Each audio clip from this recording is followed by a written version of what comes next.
Iran যুক্তরাষ্ট্র আলোচনা চূড়ান্ত চুক্তি থেকে এখনও অনেক দূরে, এমনটাই বলছেন দেশটির শীর্ষস্থানীয় নীতি নির্ধারকরা।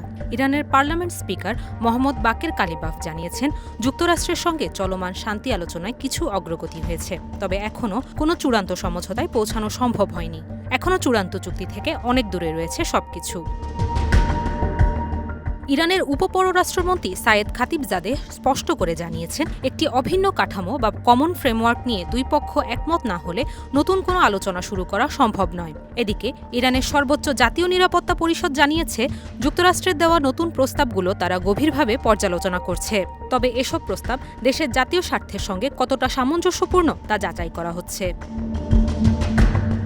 উত্তেজনা আরও বাড়িয়েছে হরমুজ প্রণালীকে ঘিরে ইরানের কঠোর অবস্থান। ইরান স্পষ্টভাবে জানিয়েছে, এই গুরুত্বপূর্ণ সমুদ্রপথে নিঃশর্ত চলাচল এখন আর বাস্তবতা নয়। তেহরানের দাবি, যুক্তরাষ্ট্র ও ইসরায়েলের সামরিক উপস্থিতির কারণে এই অঞ্চলের নিরাপত্তা ও আন্তর্জাতিক আইন নতুন করে প্রশ্নবিদ্ধ হয়েছে। ইরানের পররাষ্ট্র মন্ত্রণালয়ের মুখপাত্র ইসমাইল বাঘাই বলেন, যদি হরমুজ প্রণালী ব্যবহার করে ইরানের বিরুদ্ধে সামরিক আগ্রাসন চালানো হয়, তাহলে তা ঠেকাতে প্রয়োজনীয় ব্যবস্থা নেওয়ার ক্ষেত্রে আন্তর্জাতিক আইন ইরানকে বাধা দিতে পারবে না। এর পাল্টা প্রতিক্রিয়ায় ইউরোপীয় ইউনিয়নের মন্তব্যের জবাবে তেহরান জানিয়েছে, বর্তমান পরিস্থিতিতে নিঃশর্ত ট্রানজিট ধারণাটি বাস্তবতা নয়, বরং কল্পনা। উমে ওয়াসেকা, দেশ রূপান্তর।